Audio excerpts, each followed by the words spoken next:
जय हिंद। Welcome to all dear friends. मैं रंजीत राय आप सभी को अपने यूट्यूब चैनल में स्वागत करता हूं।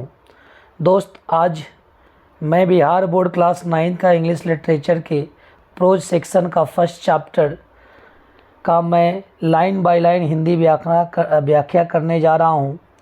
तो देखिए, ये जो बुक है पैनोरमा यानी बिहार बोर्ड का 9th क्लास का ये लिटरेचर का बुक है। चलिए, तो हम इसका पहला जो चैप्टर है इसको देखते हैं और समझने का प्रयास करते हैं। ध्यान दीजिएगा। तो चले शुरू करते हैं। चैप्टर का जो नाम है वो है धर्म युद्ध। देखिए, यहाँ पे लिखा है धर्म युद्ध। इस चैप्टर को लिखे हैं अर्जुन देवचरण। कौन लिखे हैं? अर्जुन देवचरण। यहाँ पे लिखा है कि Arjun Devcharan a teacher by profession, यानी ये अर्जुन देवचरण जी जो थे वो प्रोफेशन से यानी पेशेवर एक शिक्षक थे। अर्थात इस प्रोफेशन से ही बनता है प्रोफेशनल, यानी कि जब कोई हम काम पेशे के तौर पे करते हैं तो उस काम को ही हम प्रोफेशन बोलते हैं। जैसे मान के चलिए कि ये अगर कोई खिलाड़ी, जैसे कि इंडिया टीम के जो भी प्लेयर्स हैं जो क्रिकेट खेलते हैं, वो क्रिकेट खेलते हैं, वो उनका पेशा है, पैसा कमाने के व्यू से क्रिकेट खेलते हैं, यानी वो प्रोफेशनल प्लेयर कहलाएंगे। बट हम और आप अगर क्रिकेट खेलते हैं तो हम लोग का वो कोई पेशा नहीं है, बल्कि उसको एक रुचि के तौर पे, इंटरेस्ट के लिए हम खेलते हैं। ठीक है, तो हम प्रोफेशनल प्लेयर नहीं हो सकते हैं। लेकिन विराट कोहली हुए, महेंद्र सिंह धोनी हुए, रोहित शर्मा, ये तमाम जो क्रिकेटर्स हैं ये सभी प्रोफेशनल प्लेयर कहे जाएंगे। तो यानी कि इनका जो पेशा था, यानी कि एक शिक्षक के रूप में ये पैसा कमाने के लिए, मतलब कि शिक्षक का काम करते थे। तो पेशा से ये एक शिक्षक थे। इज बेसिकली ए पोएट, लेकिन मूल रूप से ये एक कवि थे। ठीक है, फिर आगे लिखा है कि हिज प्लेज, मतलब कि प्ले का मतलब खेल नहीं होगा। जब यहाँ प्ले का मतलब होता है नाटक, यानी इनके जो नाटक है एपियर्स, ये नाटक इनके प्रतीत होते हैं like an extension of his poetry, यानी कि इनकी कविताओं के एक विस्तार की तरह। एक्सटेंशन का मतलब होता है विस्तार की तरह, यानी कि इनके जो नाटक हैं वो नाटक बिल्कुल इनके कविताओं के विस्तार की तरह प्रतीत होते हैं। अर्थात इनके नाटक, वैसे इन्होंने नाटक लिखा है जैसे इनके नाटक में लगता है कि किसी कविता का पूरा विस्तार से जो बातें बताई जाती हैं ना, बिल्कुल उसी तरह से ये इनके नाटक हैं। यहाँ लाइक का मतलब के जैसा हो रहा है। ठीक है, आगे देखिए, अब आगे लिखा है कि द पोएट इन हिम, यानी कि इनके अंदर का कवि। देखिए, यहाँ पोएट जो है वो कॉमन नाउन नहीं है, यहाँ पे ये पोएट अब्स्ट्रैक्ट नाउन बन गया। यानी जब हम कॉमन नाउन का प्रयोग किसी के अंदर गुण दिखाने के लिए करते हैं ना, तो वो अब्स्ट्रैक्ट नाउन का काम करता है। हम बाद में कहते नहीं कि उसके अंदर का पिता मर चुका है, तो वहाँ पे उस कंडीशन में पिता का मतलब क्या, कि उसके अंदर जो पिता की जो भावना है, बात उसकी होती है। तो यहाँ पे वो कह रहे हैं कि the poet in him shows through his short crisp and pithy lines and song of the chorus in his play. देखिए, पहले हम एक एक वर्ड को हम समझने का प्रयास करते हैं, तब इसका हम अर्थ सही से निकाल सकते हैं। देखिए, यहाँ पे लिखा हुआ है कि इनके अंदर का जो कवि है, माने कवि की जो एक भावना है वो दिखती है थ्रो हिज शॉर्ट। थ्रो का मतलब कि इससे हो करके, ठीक ना, जो छोटी छोटी जो कहानियाँ हैं, छोटी छोटी जो इनके रचनाएं हैं। उसके बाद क्रिप्स का मतलब होता है अस्पष्ट, एंड पिथी लाइन्स का मतलब होता है, पिथी लाइन का मतलब अर्थपूर्ण, यानी कि जो इनकी छोटी छोटी अस्पष्ट और अर्थपूर्ण जो रचनाएं हैं, उन रचनाओं के माध्यम से, उन रचनाओं से ही इनके अंदर की कवि की भावना झलकती है। And the song of the chorus in his play, और इनके नाटक में कोरस, यानी कोरस का मतलब होता है सामूहिक गीत, जिसको समूह में गाया जाता है। मतलब कि कुल मिलाकर इसका अर्थ ये बता रहे हैं कवि कि इनके भीतर का कवि इनके छोटे सटीक और अर्थपूर्ण संवादों तथा उनके नाटकों में, किस तरह के नाटक, समूह गान के नाटकों के गीतों के माध्यम से दिखाई देता है। ठीक है, चलिए आगे बढ़ते हैं। आगे कह रहे हैं कि his first book of Rajasthani plays, यानी इनकी जो पहली पुस्तक थी वो पुस्तक थी राजस्थानी, एक नाटक की पुस्तक थी राजस्थानी भाषा में, जिसको पब्लिश किया गया यानी कि प्रकाशित किया जाता है इन द लेट 70s, यानी 1970 के बाद के दशक के अंतिम वर्ष जो होता है उस समय इस पुस्तक को पब्लिश किया गया। आपके एग्ज़ाम में ये ऑब्जेक्टिव क्वेश्चन आ सकता है कि अर्जुन देवचरण की जो पहली जो पुस्तक थी वो किस भाषा में लिखी गई थी, तो वो एक राजस्थानी नाटक था। ठीक है, फिर आगे कह रहे हैं कि इसको 1970 के दशक के अंतिम वर्ष में इसको प्रकाशित किया गया, लेकिन वाज रिसीव्ड रैदर इनडिफरेंटली, लेकिन लोगों ने इनकी मतलब कि उस पुस्तक को लोगों ने उदासीनता पूर्वक प्राप्त किया। उदासीनता पूर्वक प्राप्त करने का मतलब कि लोगों ने इनकी रचना को मतलब काफ़ी दिलचस्पी से और इंटरेस्टेड होकर के लोगों ने इनको नहीं पढ़ा। ठीक है, यानी जो ये उम्मीद किए थे उससे बिल्कुल मतलब कोई लोगों में विशेष रुचि नहीं दिखी। ठीक ना, वही होता है घर की मुर्गी दाल बराबर, है ना। लेकिन अब आगे with in the Rajasthani literary circle. अब यहाँ पे देखिए राजस्थानी लिटरेरी सर्किल का मतलब होगा, ऐसे सर्किल का मतलब सर्किल का मतलब वृत्त होता है, लेकिन यहाँ सर्किल का मतलब हो रहा है, लिटरेरी सर्किल का मतलब होगा साहित्यिक जगत, राजस्थानी साहित्यिक जगत में, साहित्यिक क्षेत्रों में, यानी इनकी ये जो रचनाएं थी, ये जो नाटक था, इसको लोगों ने विशेष रूप से रुचि होकर के लोगों ने इसका अध्ययन नहीं किया और ना ही लोगों ने इसको प्रयास किया। उसके बाद आगे टिल दैट टाइम, टिल का मतलब होता है तक, दैट टाइम का मतलब उस समय तक, drama in Rajasthan had meant either some stray one act play on social issues like widow, remarriage, dowry etc।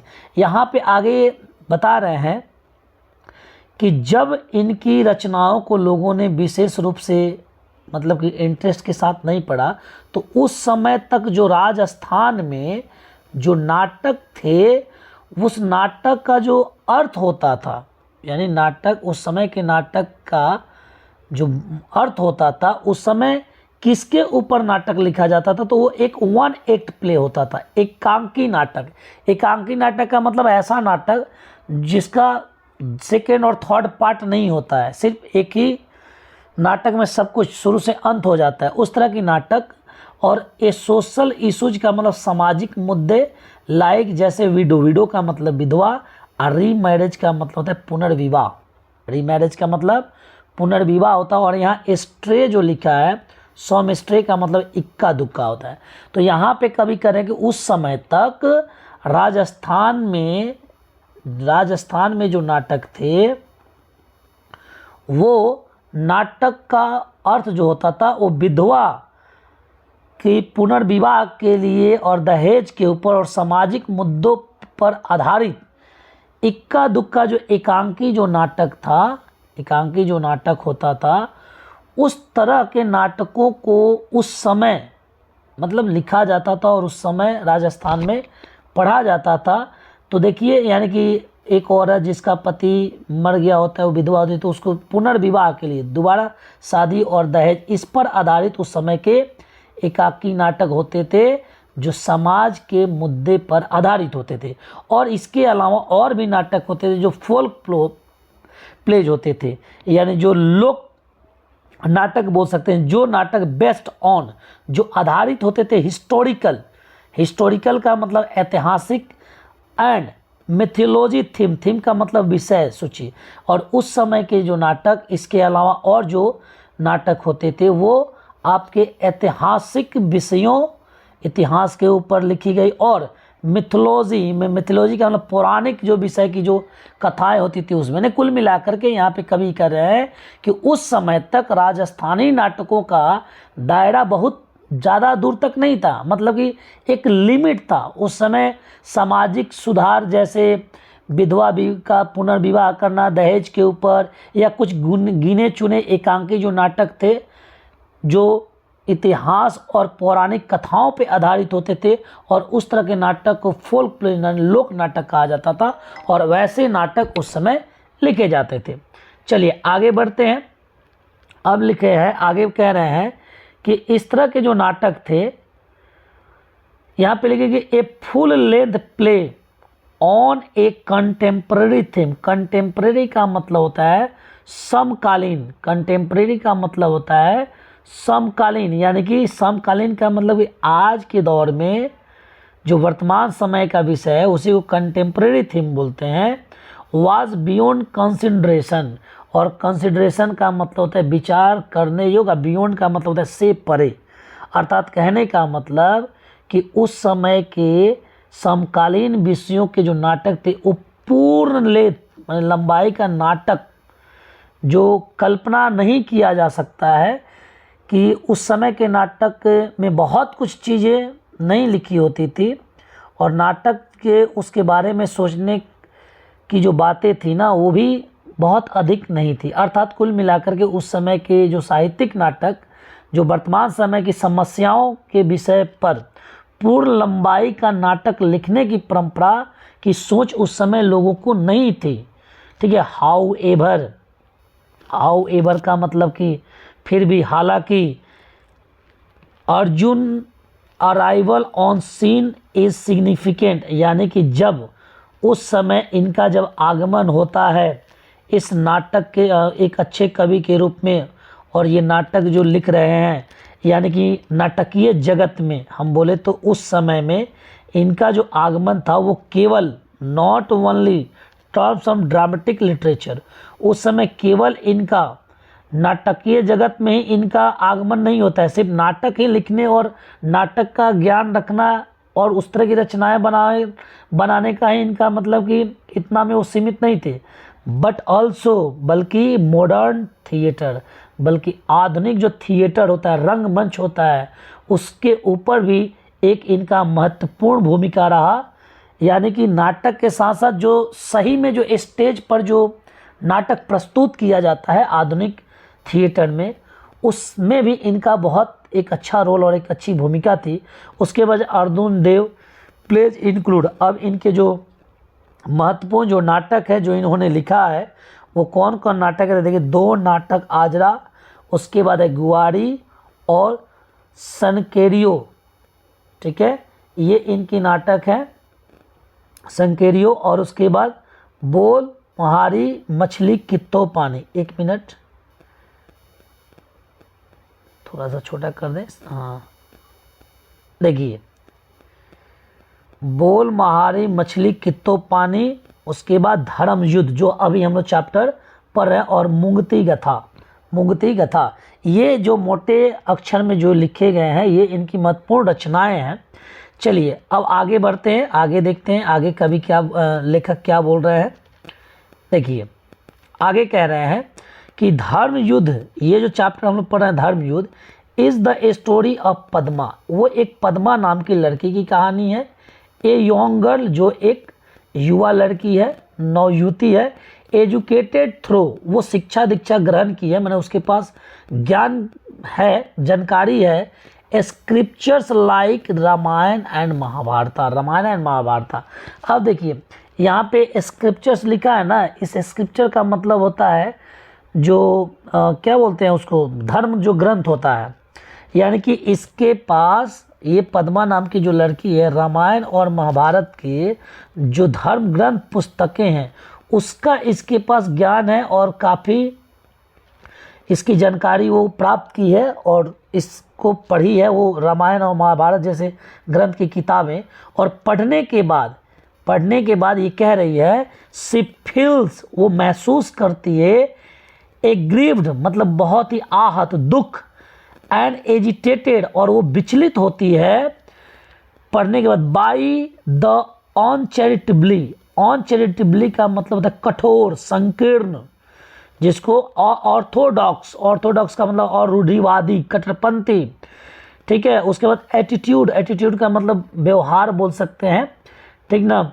यानी कि ये जब रामायण महाभारत इस तरह की धर्म ग्रंथ पढ़ती है, पढ़ने के बाद ये बड़ा दुखी और आहत होती है और बहुत ही कठोर, रूढ़िवादी, और इसको मतलब कि इन ग्रंथों को पढ़ने से ये आहत नहीं होती और ना ही ये विचलित और ना ही इसको दुख होता है, बल्कि दुख का कारण है ऑफ सोसाइटी टुवार्ड्स वुमेन, मतलब कि औरतों के प्रति समाज में जो अनेक जो बुराइयां हैं, जो कुछ नियम ऐसे बनाए गए हैं जो औरतों के लिए, औरतों के ऊपर, इस चीज़ों के ऊपर ये ज़्यादा निराश है। सी रिपीटेडली, और वो अब माने रिपीटेडली का मतलब होता है कि बार बार क्वेश्चंस हर पेरेंट्स, अपने माँ बाप से प्रश्न करती है, एंड हर टीचर, और अपने शिक्षक से प्रश्न करती है, सभी लोग से प्रश्न